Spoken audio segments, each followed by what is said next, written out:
Oui, je voulais te faire part que j'ai découvert que dans le corps de la femme, quand on se connaît bien, on a accès au mystère de la vie, tout comme à l'extérieur, la vie, elle a quelque chose de mystérieux qui nous échappe, qui est en dehors de notre contrôle et qui est super bien organisé, et on porte ça à l'intérieur de nous.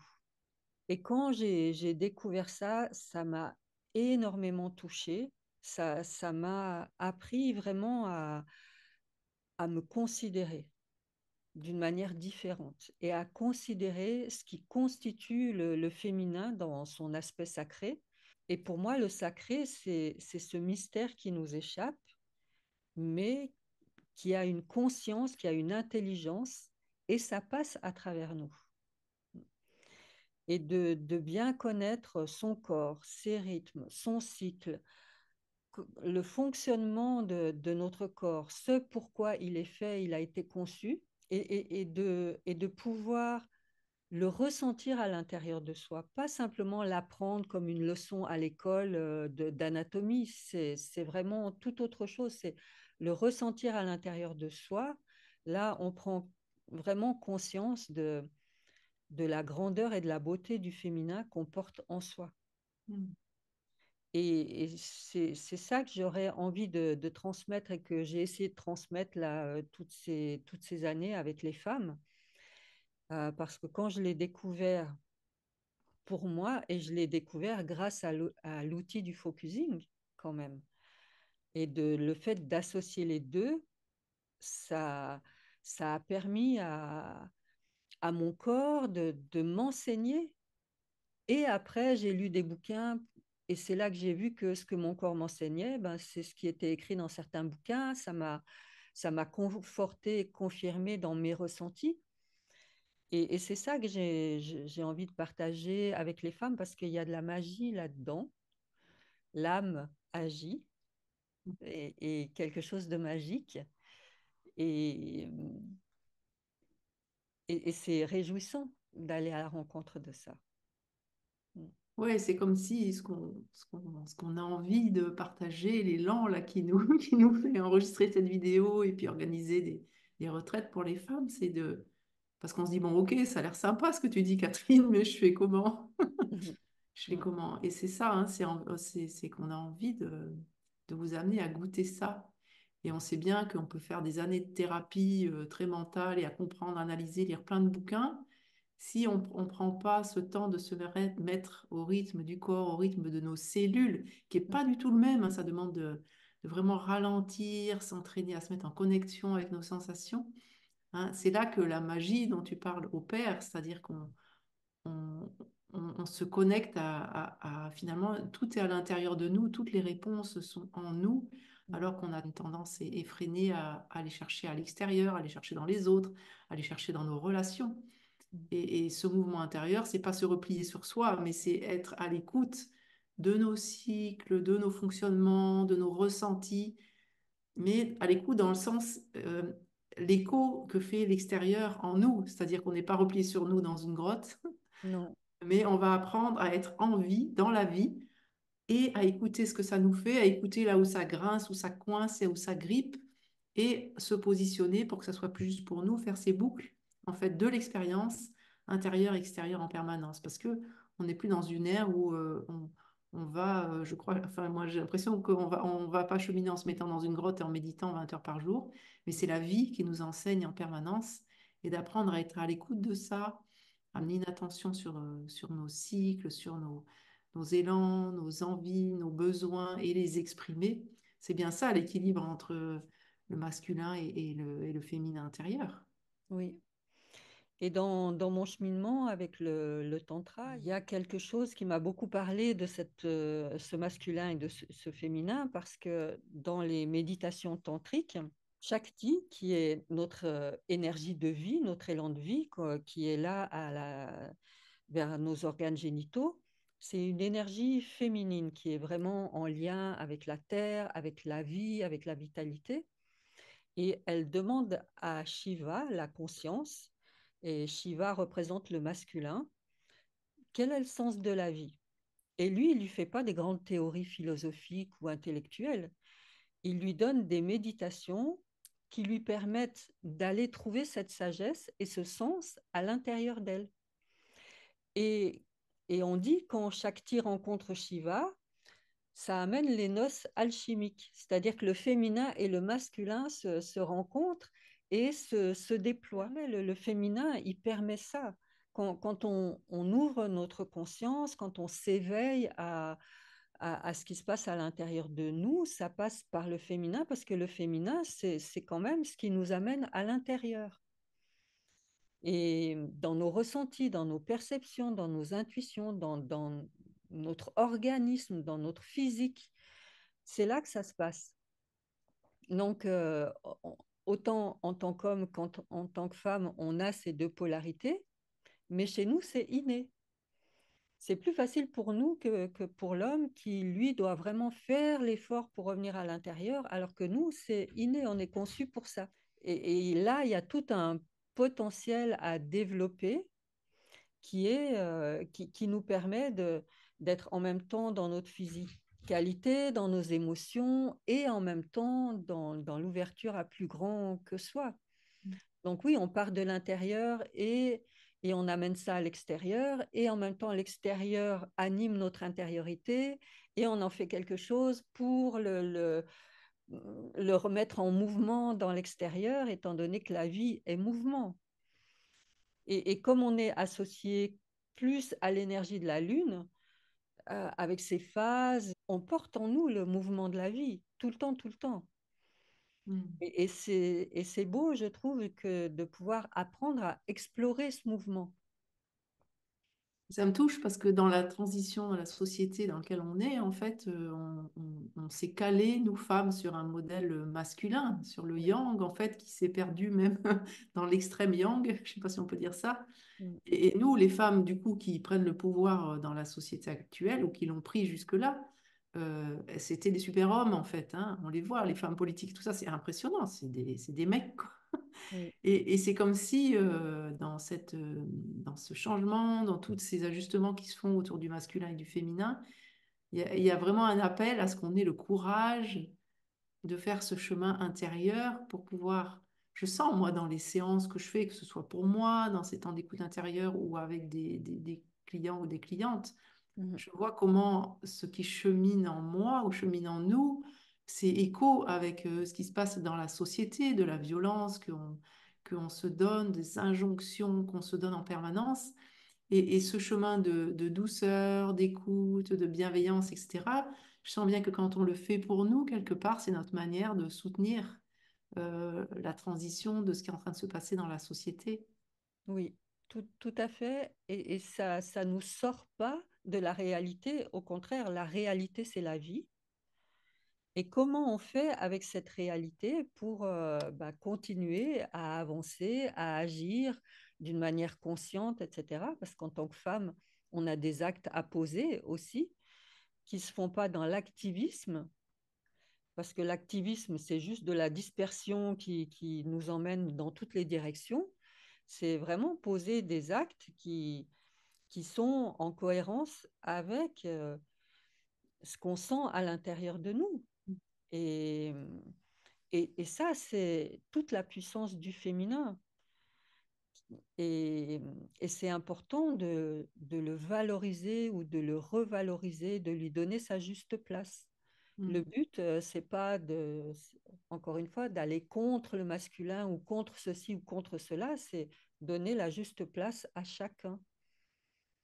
Et pour que chacun ait sa juste place, ben, ça commence par se connaître soi-même, jusque dans notre physicalité, dans notre physiologie, mais avec de l'amour, de la compassion, du respect, de la bienveillance, un regard, voilà, comment je porte mon regard sur le fonctionnement de mon corps, quoi. Et de pouvoir se réconcilier avec ce corps qui a une intelligence, c'est magnifique, quoi. Mm. Moi, j'aime bien cette invitation à agir en conscience, hein, c'est-à-dire qu'il y a vraiment une invitation à faire ce mouvement intérieur d'écoute qui permet de non plus être dans une action effrénée ou dans remplir les vides aussi. Il y a ça aussi, hein. Oui, Parce que quelque part dans notre corps, il y a plein de vides dans les cellules, puisque mm, hein, il y a le noyau, il y a les électrons qui tournent autour, mais il y a plein d'espaces vides et c'est comme si on avait perdu cette notion de rythme. Il y a vraiment quelque chose là. oui, On a perdu ces temps où on s'arrête, où on est juste dans des états de contemplation ou de ressenti intérieur.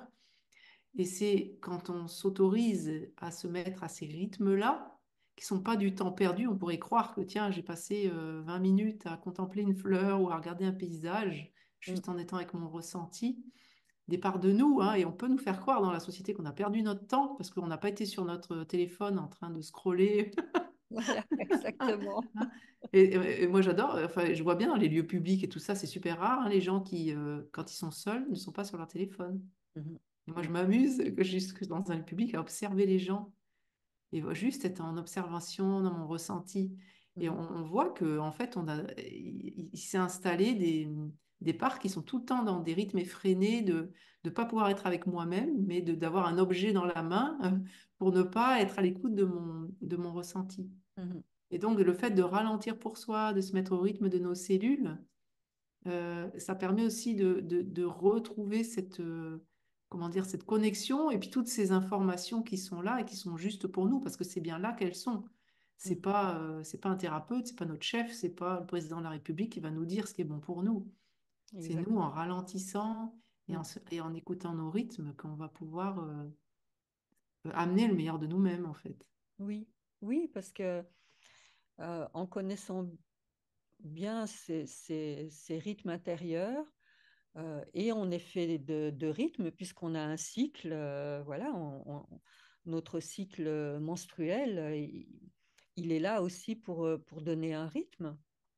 Et quand on va avec notre rythme plutôt que contre, on va utiliser l'énergie au bon moment, on va se reposer au bon moment parce qu'on va sentir que c'est vraiment une nécessité.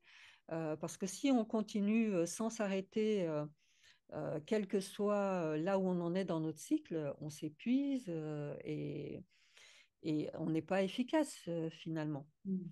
Donc, connaître son cycle et remettre aussi de l'importance de chacun des cycles, que ce soit notre cycle menstruel, que ce soit le cycle de la vie, que ce soit les saisons, que ce soit l'âge.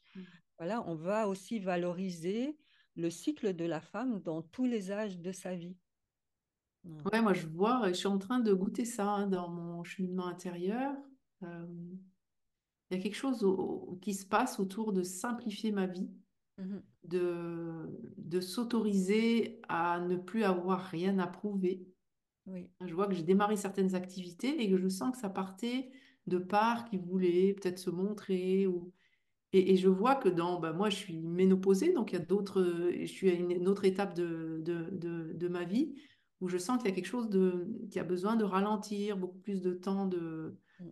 voilà, de rien ou de pouvoir vraiment être à mon rythme. Et je vois bien que les projets où il faut pousser, forcer, c'est plus du tout possible. Et je fréquente, j'ai pas mal d'amis qui finalement sont plus jeunes que moi. Et là, je suis en train de ressentir un décalage. Il y a quelque chose Mhm. qui se décale dans le sens où je sens que je reviens à des choses super simples, quoi. Le plaisir de faire à manger. Moi, j'adore randonner, tout ça. Mm. Et j'ai moins envie de développer des choses et de faire des projets, de me montrer. Et j'ai plus besoin d'être à ma place et tout. Donc je sens bien. Mm. Et je sens aussi qu'il y a des parts qui résistent en se disant non, mais toi, t'es comme ça, ta personnalité, tu as besoin de bouger, de beaucoup de diversité, etc. Je sens que ça négocie en moi. Mm. Et puis quelque chose de nouveau, puisque je ne l'ai jamais vécu dans cette vie-là. Quelque Mm. chose qui dit mais non, en fait, ça t'éclate bien. Toi, tu as déjà des travaux chez toi, tu adores randonner, tu adores jardiner. Et il y a quelque chose qui se met en place de beaucoup plus doux. Et du coup, je me demandais par rapport au cycle, quand on est ménopausé, comment ça se passe? Parce que du coup, on n'a plus nos lunes. Et euh, comment est-ce que toi, tu as des infos là, sur nos cycles intérieurs? Qu'est-ce qui se passe? On est toujours relié au cycle voilà, probablement de la lune toujours et des saisons, etc. Mais est-ce qu'il y a quelque chose de particulier? Ben, c'est vrai que les repères sont plus les mêmes. Les repères du cycle, on les a plus. Donc, ça demande vraiment encore plus d'écoute intérieure, de notre rythme intérieur. Parce qu'il y a plus les hormones qui rythmaient le cycle. Et on fait, moi, je fais comme toi face à ce désir de ralentir, d'être à l'écoute, de méditer plus souvent, de jouir des petites choses. J'ai plus envie non plus de me mettre en avant et d'être dans le feu de l'action, parce que le feu, il est différent aussi à l'intérieur de moi. Et c'est vrai qu'il y a aussi des parts qui disent oui, mais quand même, tu vas pas laisser tomber ça et pas laisser tomber ça. Il y a toujours une partie qui est dans l'effervescence et c'est bien parce que ça rend vivant, mais cette effervescence, je vais peut-être plus la même mettre au même endroit.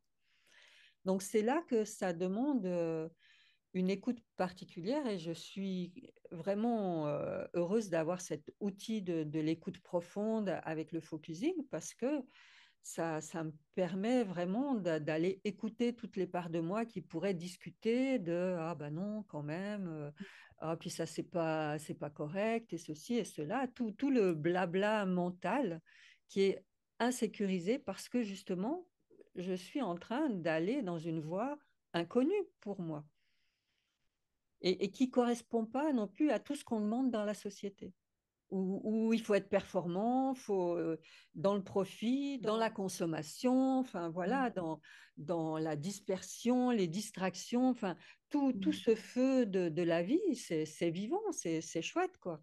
Ça n'empêche pas ça, mais je me fais moins prendre par la course en avant. Ouais, c'est ça, et c'est ça qu'on a envie de partager dans les retraites qu'on anime, et notamment la prochaine, hein, Oui. autour de vraiment explorer notre ensemble, explorons notre intimité pour trouver nos propres rythmes. Parce que bah, nous, on vit quelque chose, mais chacune, vous allez vivre ce qui est juste pour vous. On ne peut pas vous dire ce qui est bon pour vous, c'est vous, hein, en vous écoutant, qui allez le savoir. Et donc, c'est vraiment ce qu'on vous propose, c'est de, au travers de cette prochaine retraite, c'est d'aller explorer votre intimité pour pouvoir justement clarifier. Et puis en plus, comme ça bouge, on le voit bien au fil des années, on n'a pas les mêmes besoins, pas les mêmes élans, pour pouvoir être vraiment au plus près de ce qui est juste pour vous et déployer l'énergie qui est juste à partir du bon épicentre. Oui, voilà, c'est ça. Il ne s'agit pas de rentrer dans un moule du féminin ou quoi que ce soit. Non, c'est trouver ce qui est juste pour soi. Et c'est là qu'on va trouver notre puissance et de pouvoir l'incarner et l'affirmer dans notre vie quotidienne. Et, et cette autonomie-là, elle est nécessaire actuellement pour justement éviter de se faire prendre dans tous les pièges. Qui nous sortent de nous, qui nous décentrent, où il faudrait adhérer à quelque chose, ressembler à un tel, une telle. Non, c'est comment je peux être moi-même et me sentir à ma juste place et c'est comme ça, quoi.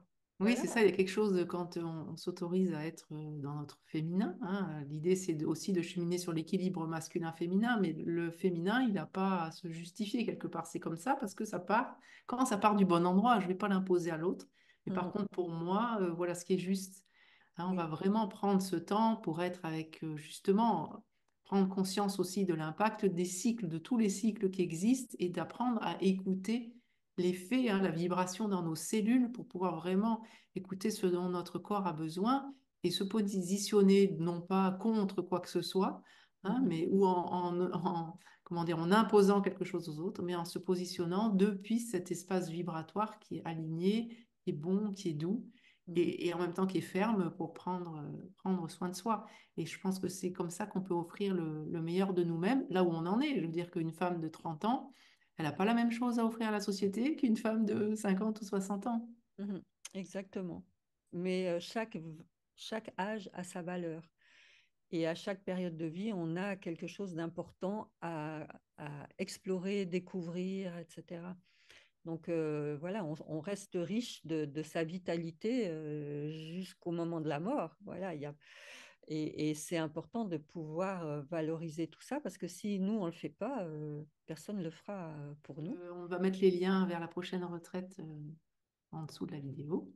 Et on se réjouit de partager ça avec vous parce que vous allez voir, c'est des espaces joyeux, de découverte. En même temps, c'est émouvant de pouvoir partager entre femmes parce que cet espace de sororité fait que, au-delà des mots, on va se comprendre et on va se soutenir à plein de niveaux. Et parfois, même sans parler, rien que la présence est là. Et ces stages en présentiel sont importants parce que justement, la présence de chacune va soutenir chaque femme ici. Et c'est juste incroyable, quoi. Moi, ce qui m'a marqué à la dernière retraite qu'on a animée, c'est pour certaines femmes, hein, vraiment d'avoir pu se connecter à cette relation à elles-mêmes par le focusing. Moi, j'ai été touchée par le fait combien elles ont été touchées de se dire, mais waouh, en fait, je suis la meilleure amie de moi-même, je peux m'offrir cette présence et il y a vraiment là quelque chose de précieux dans cette relation de soi à soi et ça, c'est quelque chose aussi au travers de ce thème-là qu'on va explorer, comment être et s'offrir la présence et de l'empathie à soi-même. Mm. Ouais, moi, je me sens toujours touchée de voir comment chacune chemine et fleurit. Il y a un avant et un après le stage, qui est juste incroyable, quoi. Alors, merci de votre écoute et puis à bientôt. À bientôt! Merci à vous.